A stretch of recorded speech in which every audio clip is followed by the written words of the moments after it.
going on, everybody? This is Mario Sigma Gaming. And today I'm going to be doing another combo video. It's going to be like my part 2 combo video, but this time I'm going to be doing a combo video using the most latest ban list that we currently have on the Naruto forum. I will have a description down below so you can see what ban list I'm currently using. So the first combo we're going to be talking about is called Exaggeration. So let's go here and take a look at it.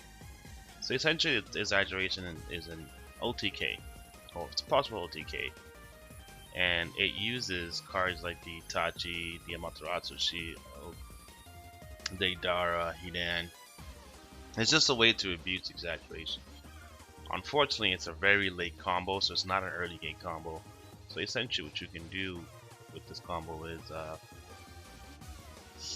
you'll play the Bloodline Limit, and this allows you all your guys that don't have Desperation have Desperation, and you can activate your effects twice. So that's what Desperation does. When you are like 5 or more, if your opponent has 5 or more battery wards, you can activate this ninja effects twice, and then when you activate the effect twice in a single turn, you draw a card. So this helps you draw a card. Essentially, what you want to do is you'll play the Exaggeration, or you'll play the Bloodline Limit, and then you'll use Itachi. Itachi effect comes in, and during the exchange of jutsu, what you want to do is you want to play this jutsu. Give me a second. You'll play the Amaterasu jutsu. So let me tell you what it does. It's a fire jutsu, costs 2 fire, requires Itachi Uchiha or Sasuke Uchiha, plus an entry cost of 4 or more. When your opponent will win any battery ward during this turn, you win the same amount instead. So when you play this jutsu and it resolves, you would use Itachi's effect in a brand new chain, giving your opponent 3 battery ward. But because of the Amaterasu shield, your opponent doesn't give you battery ward. Instead, you win 3 battery wards. So it doesn't change. It doesn't. You don't give your opponent 3 battery wards. You win 3 battery wards instead, and you can put and play your Susanoo card from your reinforcement deck into play. Now you don't have to put and play the Susanoo. You can do this as early as turn 5. You don't need the Susanoo for this to work. And then because you're going to have the Bloodline Limit, you can use this effect twice. So essentially, what this does is allows you to get 6 battery wards in that one exchange. And because this is the cost, given the battery ward is a cost, if let's say you played the Amaterasu shield, your opponent tried to negate it, and you negated your jutsu with like showing an eye, and then on a separate chain you decided, yo, I'm going to use this Itachi's effect. Because it's a cost, that happens immediately before they can even respond to the Itachi effect. So you're getting those prizes immediately, and because you can use the effect twice per turn because of the Bloodline Limit, you can just chain again and get 3 more prizes. So you get 6 battery wards off of this one combo for free. This is not even like showdown, not even just 6 battery wards off rip. And if your opponent is at 8, if your opponent already has four prizes, or you say you have 4 prizes already, that's a GG, right? And then the other one is with the Hidan. So you use the Hidan. Hidan goes into curse mode. Everybody knows what curse mode does.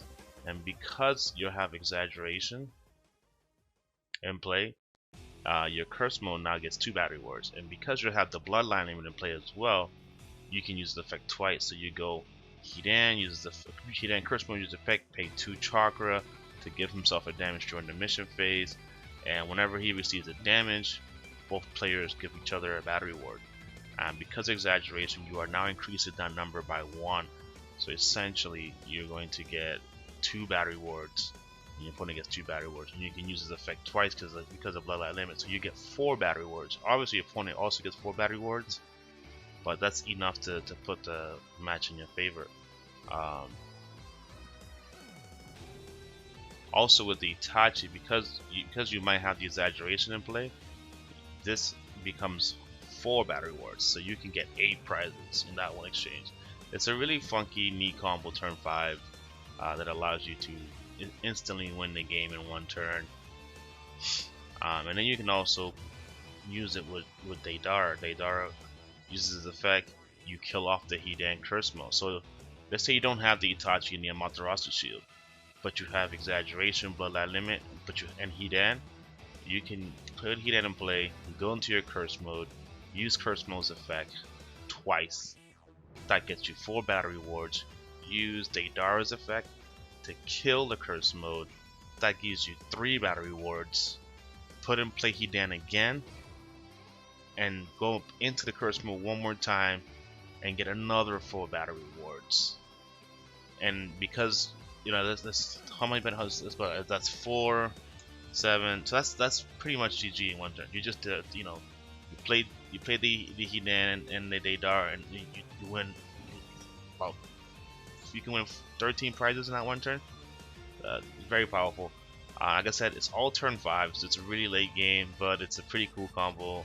Something that I used to play in block format that was pretty strong. Unfortunately, in Unlimited, it might not be as strong, but it's something to put into consideration. Yeah, that's a very powerful combo with Exaggeration. The next combo we have here is I call it Lame Mill. It's a different type of mill. It's a very slow, grindy mill, and it doesn't mill you the conventional way. It mills you a different type of way. You'll see what I'm talking about momentarily. So the way the combo works, it's you use this platoon right here. It's called the Naruto Uzumaki Shikamaru Platoon Reasonable Choice, right? During your opponent's organization phase, you can return this in-play ninja to its owner's hand. In that case, put up to one of your Naruto Uzumaki and Shikamaru in your discard pile and play. So what you would put in play would be this Naruto and this Shikamaru. So essentially, what's going to happen on turn 2, right? On turn 2, you're going to use this Shikamaru's effect. This allows you to, I'll tell you what it does. During your mission phase, you can discard this ninja. In that case, this ninja, ninjas cannot be sent out to battle during this turn and the next turn. So on your turn 2, you'll use Shikamaru's effect. He gets discarded. Then you will play the platoon and platoon over the Naruto Uzumaki Legacy of the Fourth Hokage. The reason why you play the Legacy of the Fourth Hokage because it helps you draw cards, helps you see new cards. So it's there's other Narutos you can use, but this is my favorite one to use. Like I said, it helps you see cards. And then on their turn, because they can't send out to battle, ninjas can't be sent out to battle, you will just use this effect to put back the Naruto Uzumaki and the Shikamaru in play. You need to make sure that there is a Naruto in your discard pile. The Shikamaru is guaranteed in the discard pile, but you can make sure that your Naruto is in the discard pile. There are cards that allow you to pay chakra to do certain things, so that's why you can always be able to have the Shikamaru and the Naruto in play. I won't tell you every single card you can use, but that's the way you stall. You just keep using this combo to stall your opponent out, and they can never attack you. You can never attack them. Now here is what the lame mill comes in. You would use cards like Sui, right? And his effect is attack or mission. Move one card from the top of your opponent's deck to the chakra area. If your opponent has 3 or more chakra, this ninja gets +2/+0. You don't care about the +2/+0. All you care about is moving the top card of your opponent's deck to the chakra.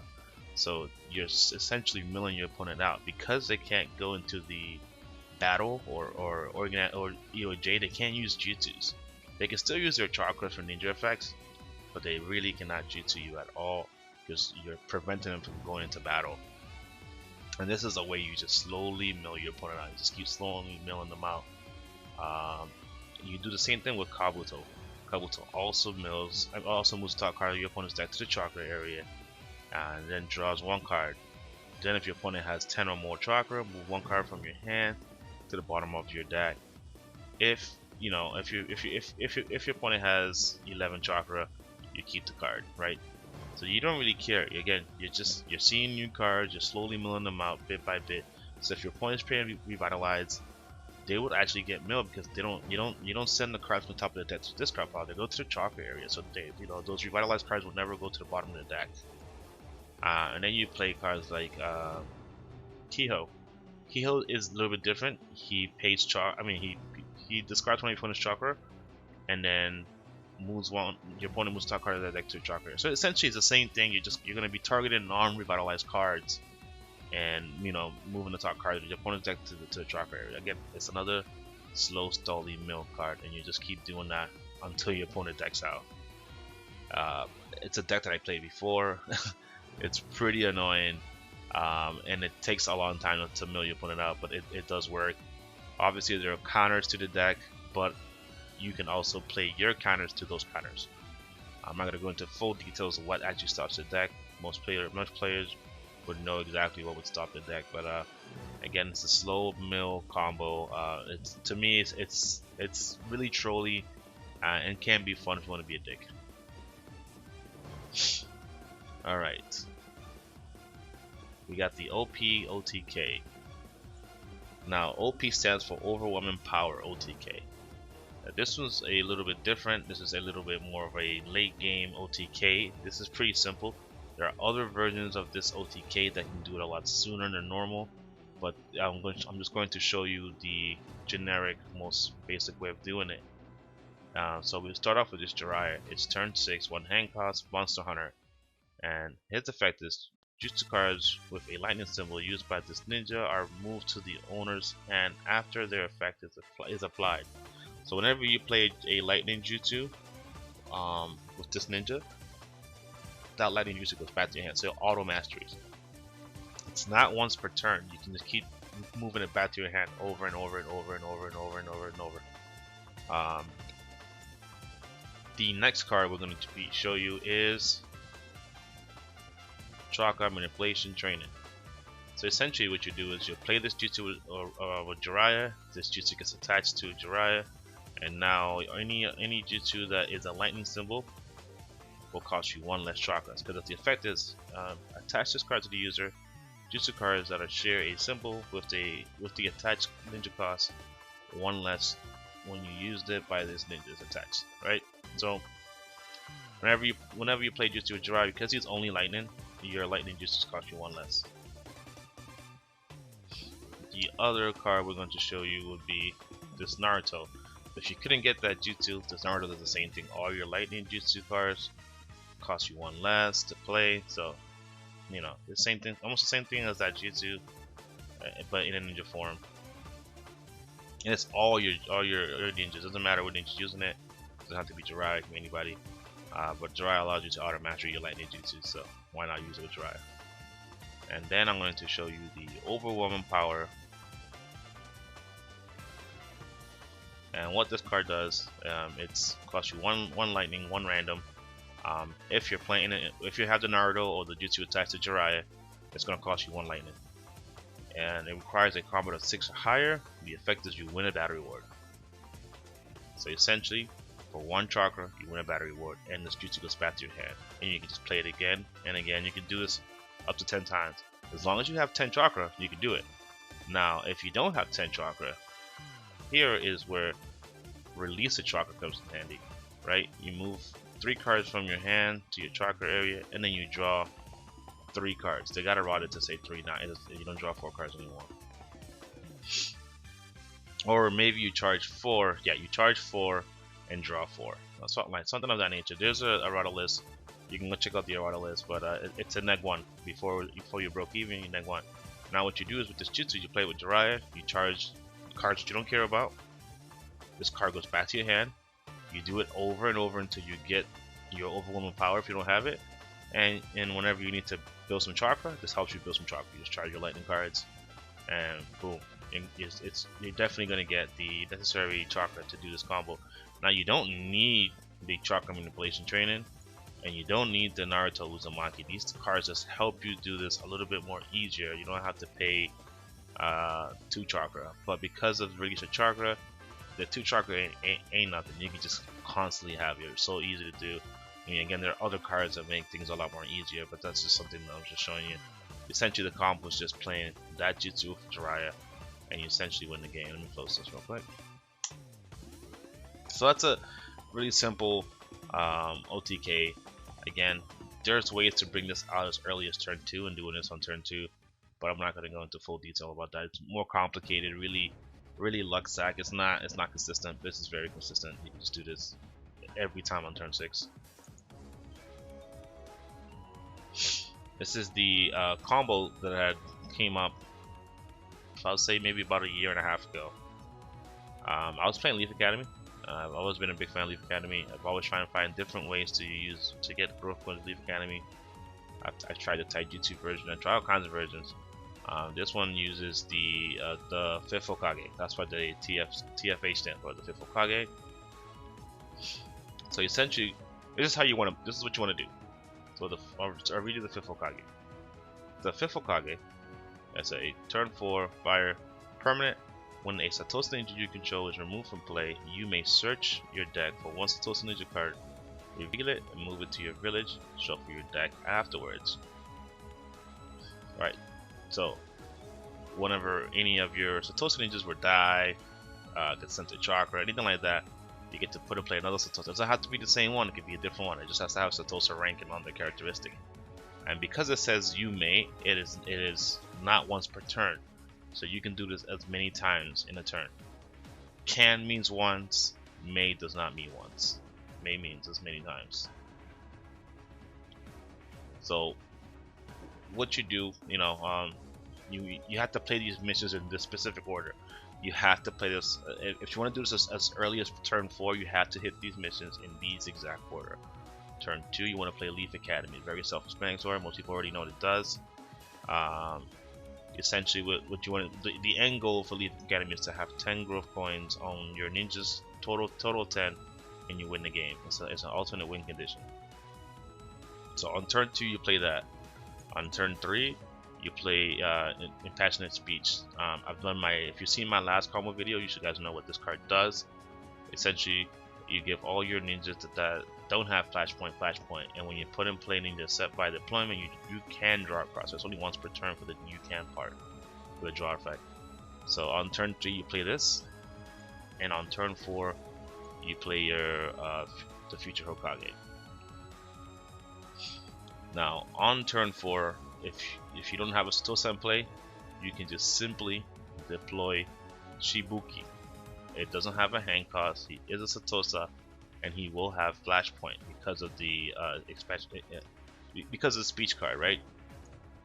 So what you do is you flashpoint him out of the game, and your future Hokage would trigger, allowing you to search for another Satoshi, which will be the third Hokage, Guardian of the Village. Now his effect is, when he's put in play, place 1 growth point on all your other in-play Leaf Ninjas. So all your other in-play Leaf Ninjas will get a growth coin. You should have at least a good amount of Leaf Ninjas in play. Cards, especially with cards like Ink Leech, Inkfish, you should have a good amount of Leaf Ninjas. So the minute you put that in play, that's like a guaranteed 5 growth coins. Or let's say you have 3 of them in play, it's a guaranteed 3 growth coins on your ninjas that have Leaf. The majority of the deck is mono lightning anyway. So, and then if you don't have the necessary, let's say you don't have enough growth coins on your ninjas, that's fine. He now has flashpoint. You will flashpoint him out, and because you flashpoint him out, future Hokage now triggers, allowing you to put in play another Satoshi. And because he's not in play, you can search for the same ninja. You can search for the third Hokage, another one in your deck, and put him in play. And that's, that triggers again and puts more growth coins. And if you still don't have enough growth coins, you can do the same thing again. Now Naruto has the rule of 3. You can only have 3 copies in your deck. So if you happen to run out of these cards from your deck, don't worry, we have a backup plan. There's also the third Hoshikage. Now the third Hoshikage is when he's put in play, place a growth coin on each of your other ninjas with a lightning symbol. So you can essentially the same thing as the third Hokage, but only for lightning ninjas. So when the third Hokage runs out, you put this guy in play, and then he puts growth coins. Eventually, you can do this like 3 or 4 times, and you're gonna have enough growth coins to win with Leaf Academy. And that's essentially what the combo is. Pretty simple OTK, and people won't see it coming. I mean, obviously, they're gonna see it coming when you start playing these cards little by little. Obviously, any mission hate can interrupt your combo, but it's a very fun deck. You guys should try it out. And that's essentially all the combos that I have at the moment. I was gonna do a puppet combo, but I couldn't. you know, I know the combo, but it's not as consistent. I feel like it wasn't worth sharing. And I'm also working on doing combos with the new fan made set stuff. So stay tuned to that for the most part. And then I am also I'm going to be doing the Block Plus tournament. I will be streaming that. The tournament was supposed to be on the 16th, but I didn't realize that the 16th was Father's Day. And you know, it was brought to my attention by a couple of the players, people who are going to be competing in the tournament. Like, hey, look, it's Father's Day. I'm not going to be able to make it because I'm a dad, etc., etc. So I put a poll on the Facebook group, and everybody who voted for yes to reschedule. So I'm rescheduling for the 23rd. I think it's on the 23rd. Let me find out. Yes, 23rd of the June, which is a Sunday. So that's when the Block Plus tournament is going to be. If you don't know how to enter for the Block Plus tournament, all you have to do is make a deck list using the sets that are allowed in the Block Plus. With it's like, yes, my bad, guys.